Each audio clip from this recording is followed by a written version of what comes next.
Assalamualaikum.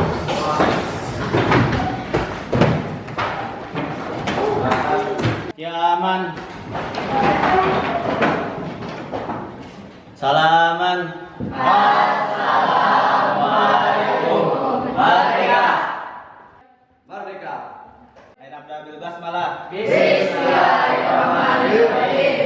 Jurusan.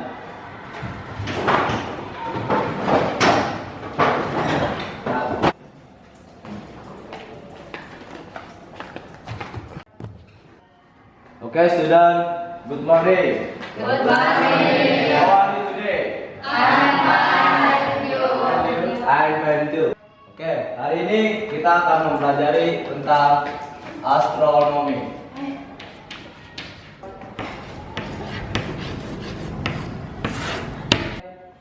Oke, hari ini kita akan mempelajari tentang ilmuwan hebat yang bernama Galileo Galilei.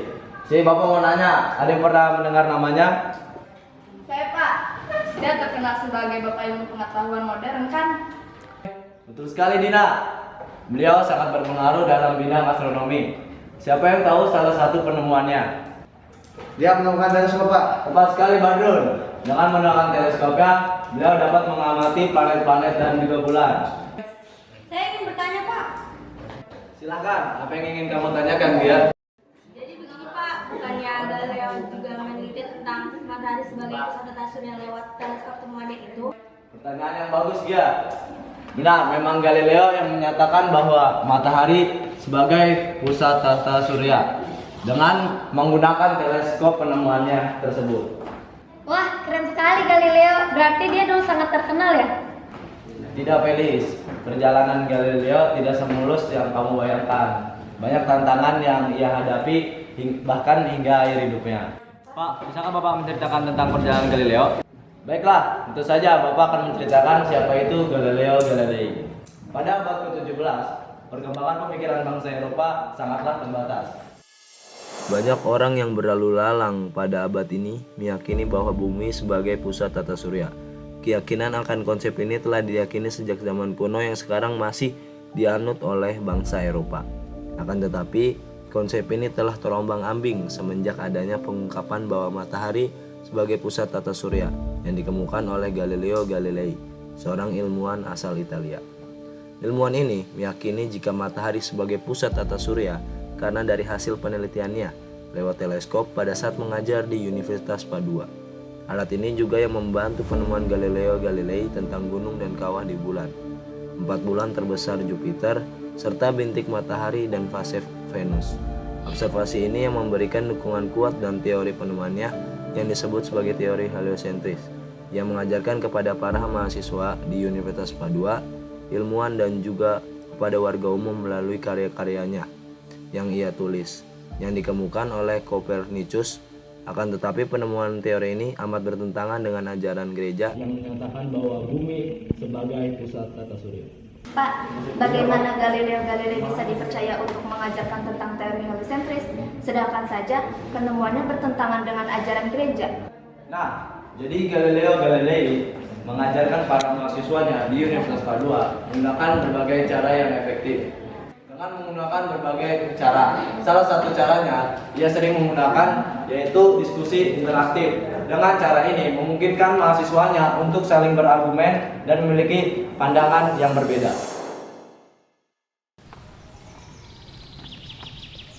Selamat datang semuanya. Hari ini kita akan mempelajari teori heliosentris. Siapa yang tahu apa itu? Saya, Pak. Itu teori yang menyatakan bahwa matahari sebagai pusat tata surya, bukan bumi. Tepat sekali Francesco. Sekarang mari kita buktikan dengan pengamatan. Saya telah melihat Jupiter dan satelit-satelitnya. Bahwa ini membuktikan benda-benda di langit ini tidak semuanya mengelilingi bumi. Tapi Guru, bagaimana kita dapat yakin bahwa banyak orang di luar sana yang mengetahui bumi adalah pusat segalanya? Memang banyak percaya demikian. Namun kita harus menggunakan akal dan pemikiran kita. Mari kita lihat bukti-buktinya. Siapa yang ingin lihat Venus dengan teleskop ini? Perhatikan fase Venus. Jika ia mengorbit seperti bulan, itu berarti ia mengorbit matahari. Ini sangat menarik. Saya sudah melihatnya bahwa Venus memiliki fase yang berbeda-beda. Pak, berarti sudah banyak yang mulai percaya dengan teori heliocentris yang disebarkan oleh Galileo Galilei. Benar sekali Satya, sudah banyak yang mulai percaya akan teori tersebut karena Galileo Galilei. Berarti itu akan memudahkan Galileo untuk menyebarkan penemuannya. Bukan begitu, Pak? Tidak semudah itu Gia, karena dahulu gereja sangat mengikut campuri urusan bangsa Eropa. Bahkan kehidupan bangsa Eropa sangat diatur oleh gereja. Galileo menyatakan bahwa titik tata surya adalah yang tadi Bapak bilang, yaitu matahari yang biasa kita kenal dengan teori heliocentris. Sedangkan gereja menganggap sejak zaman dahulu itu menyatakan bahwa bumi lah yang sebagai tata surya, titik pusat tata surya, biasanya kita kenal dengan geosentris. Hal tersebut yang membuat Galileo dianggap menentang ajaran gereja dan iman. Dan akhirnya Galileo dipanggil ke gereja pada tahun 1661.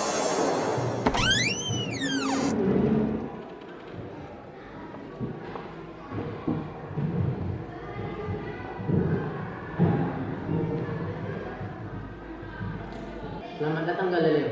Kami memanggil Anda hari ini adalah untuk membahas pandangan Anda yang kontroversial tentang heliocentrisme.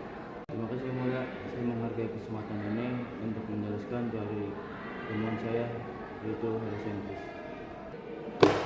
Observasi yang Anda lakukan telah menarik perhatian banyak orang. Namun, saya khawatir ini bisa bertentangan dengan gereja. Tidak Yang Mulia, saya tidak ingin membahayakan iman. Saya hanya berusaha mengungkapkan kebenaran, ilmu dan iman saling melengkapi, bukan bertentangan.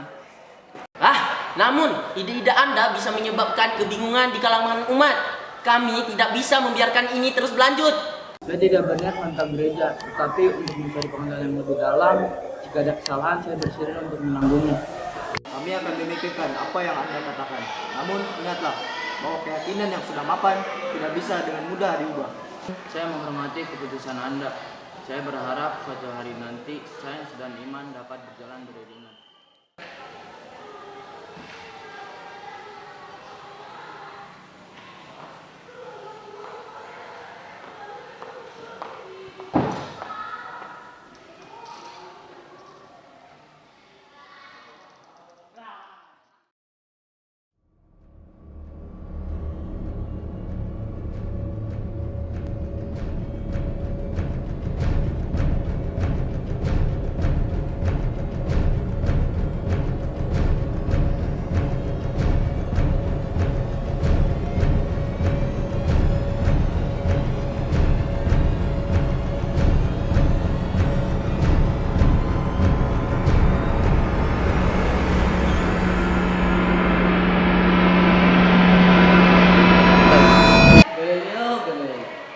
dihadapkan di sini karena tuduhan heresi. Anda telah mengajarkan dan menyebarluaskan pandangan yang bertentangan dengan ajaran gereja. Yang Mulia, saya di sini untuk menjelaskan bahwa tujuannya adalah mencari kebenaran ilmiah, bukan untuk menantang iman. Namun, Anda telah menerbitkan buku yang secara terbuka mendukung heliocentrisme. Anda tahu ini bertentangan dengan ajaran gereja, bukan? Saya memahami bahwa pandangan saya berbeda, tapi saya juga memiliki bukti ilmiah untuk mendukungnya. Observasi saya dengan teleskop menunjukkan bahwa banyak fenomena di langit lebih baik dijelaskan dengan model heliocentris. Apakah Anda berani mengatakan bahwa ajaran gereja salah? Saya tidak bermaksud untuk menyalahkan ajaran gereja. Saya hanya menginginkan agar ilmu pengetahuan dan iman dapat berjalan berdampingan. Yang Mulia, perlu diingat bahwa Galileo Galilei bukanlah seorang penentang iman, melainkan pencari kebenaran. Namun, ajarannya telah menyebabkan kebingungan di kalangan umat. Ini bukan hanya masalah ilmu pengetahuan, tetapi juga soal ketertiban iman. Saya tidak ingin menciptakan kebingungan, saya hanya ingin membagikan apa yang saya lihat dan pelajari. Seperti yang diajarkan oleh Santo Agustinus, kita harus mencari kebenaran dimanapun ia ditemukan. Namun, ketika pandangan Anda mengancam stabilitas keyakinan umat, maka kami tidak bisa membiarkannya. Apakah Anda bersedia menarik kembali pandangan Anda? Jika itu demikian, saya bersedia untuk melakukannya. Meskipun hati ini saya tetap percaya pada apa yang saya temukan.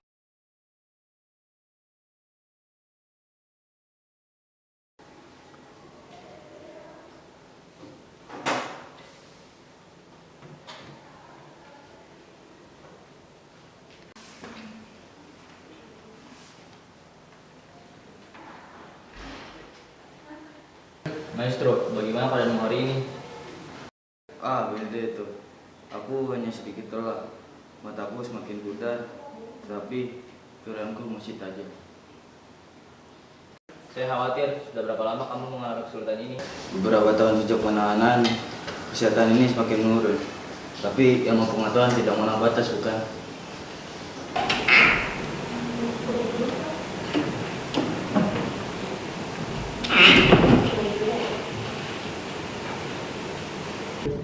Ayah, bagaimana keadaanmu?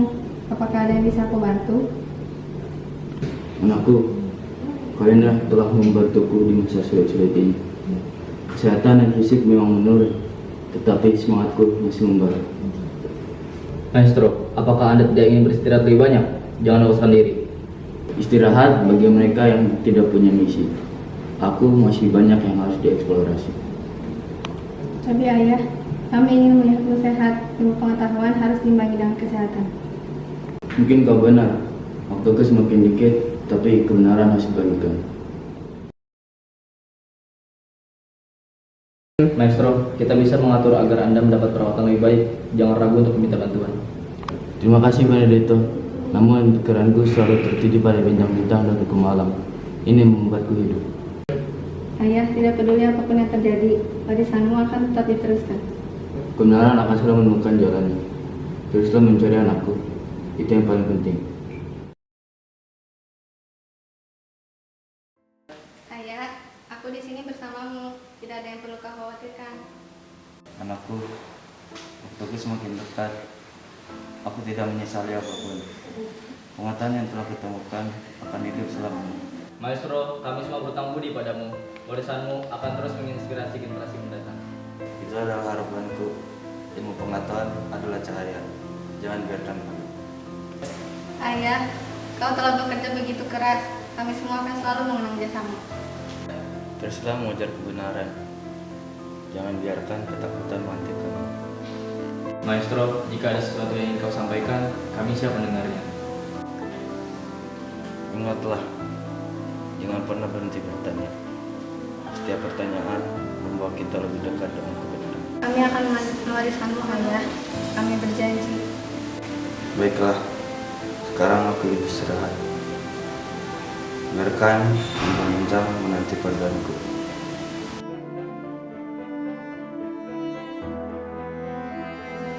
Dia adalah pahlawan ilmu pengetahuan. Semoga kita dapat meneruskan semangatnya. Selamat tinggal, ayah. Kau akan selalu hidup dan mati.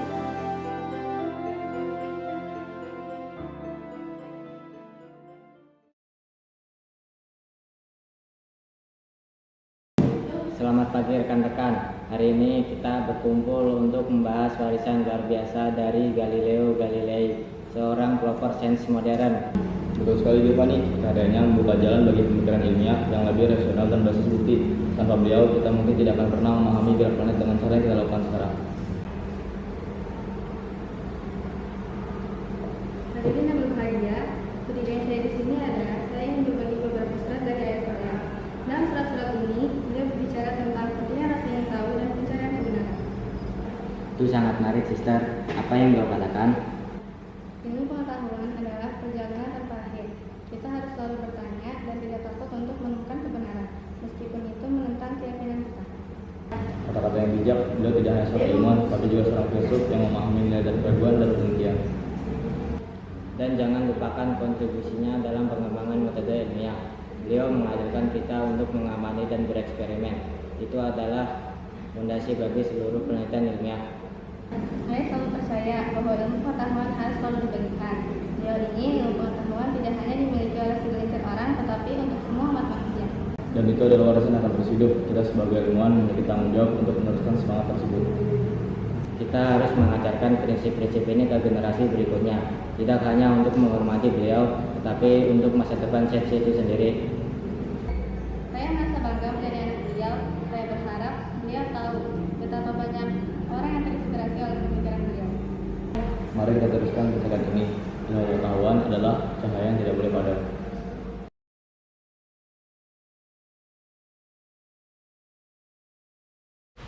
Saudara-saudara terkasih, hari kita berkumpul untuk mengakui kesalahan dalam kasus penanganan Galileo Galilei.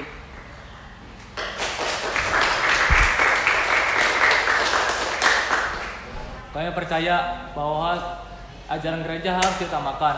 Namun, kami telah kehilangan cara untuk memahami kebenaran ilmiah. Pengakuan ini sangat penting, ini menunjukkan bahwa kita dapat belajar dari sejarah dan memperbaiki kesalahan. Betul, Dr. Elna. Kita harus membuka diri terhadap ilmu pengetahuan dan tidak membiarkan dogma menghalangi pencarian kebenaran. Tapi bagaimana kita bisa menjelaskan kepada umat? Ini bisa menimbulkan keraguan. Justru sebaliknya, ini adalah kesempatan kita untuk mengedukasikan kepada umat bahwa iman dan ilmu pengetahuan dapat berjalan seiringan. Galileo mengajarkan kepada kita bahwa pencarian kebenaran adalah bagian dari perjalanan spiritual. Kita harus merangkul pengetahuan yang diperoleh dari pengamatan dan eksperimen. Galileo bukan hanya seorang ilmu pengetahuan, tetapi juga seorang sang pencari kebenaran. Dalam pengakuan ini kita bisa membangun jembatan antara ilmu dan iman. Kita perlu mendorong generasi muda untuk terus mencari informasi dan bertanya. Inilah harapan kita. Mari kita rayakan warisan Galileo dan para ilmuwan yang mengikuti jejaknya, bahwa kebenaran tidak akan pernah berseberangan dengan iman.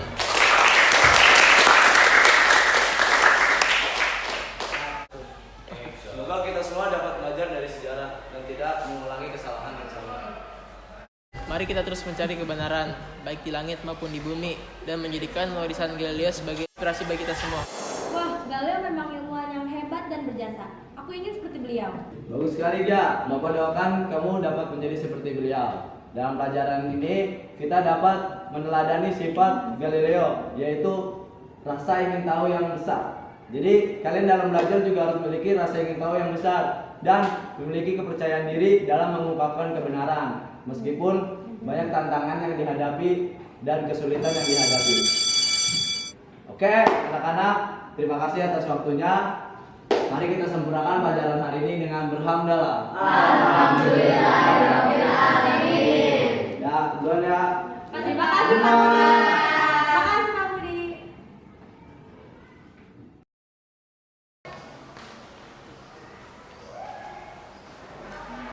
Ya, aman. Salaman. Assalamualaikum. Merdeka. Merdeka. Airabda bil basmalah. Bismillahirrahmanirrahim. Jurusan. Apa kabar anak-anak? Baik. Apakah hadir semua? Excel tidak hadir, Bu. Hari ini kita akan belajar seni rupa. Maaf Bu, sebelumnya saya boleh bersosialisasi sebentar? Baik, silakan.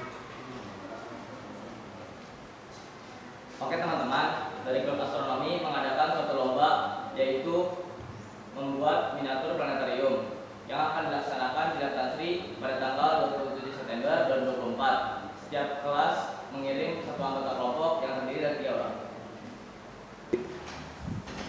Aku mau ikut. Hanya 2 orang saja, tidak ada yang lain. Baiklah, kami akan sekelompok dengan Excel karena Excel sangat pandai dalam membuat miniatur. Oke, berarti dia, Dina, esok hari datang ke lab astronomi untuk mendaftar. Dan jangan lupa beritahu Excel juga ya. Oke. Baik, terima kasih Bu Laura. Baik, mari kita lanjut ke materi. Ini kalian mau daftar? Iya. Ini buat kelas 11, itu buat kelas 10 ya?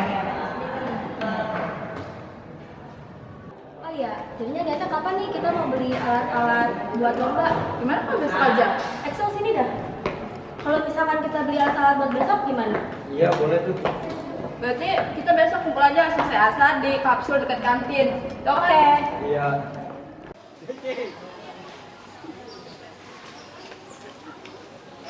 Ayo ya, datang. Ayo, datang ya. Datang ya.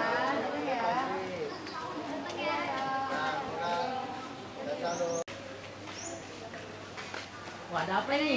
Datang ya, nanti dia antri ya. Ya, datang ya nanti ya.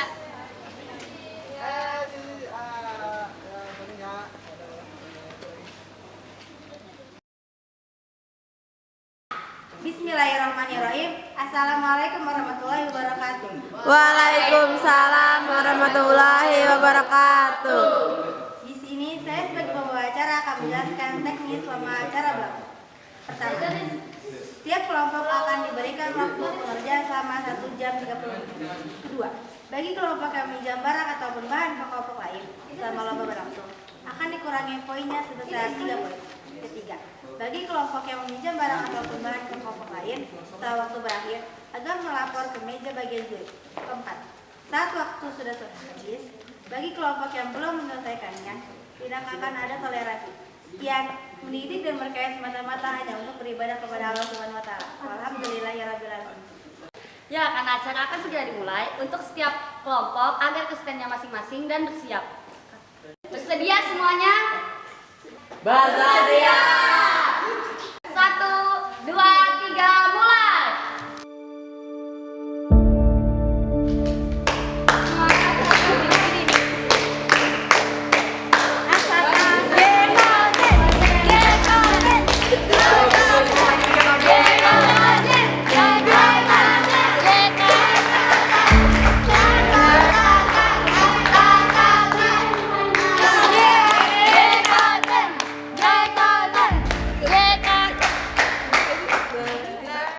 Nah, sekarang kita sudah ada di penghujung acara. Kepada para juri diserahkan memberi nilai kepada kelompok aksara.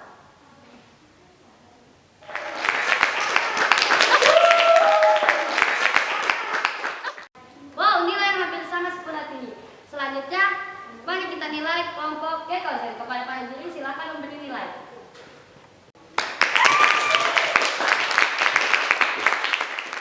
Sungguh nilai yang tinggi untuk kelompok Gekozen. Pemenangnya jatuh kepada kelompok Aksata. Kepada kelompok Aksata, silakan untuk maju ke depan.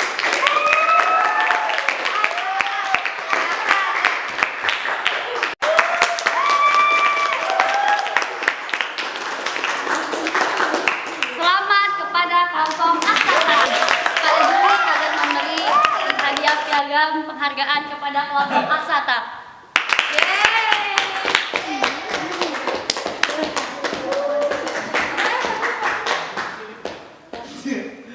Dilanjutkan dengan sesi foto bersama. 1, 2, 3.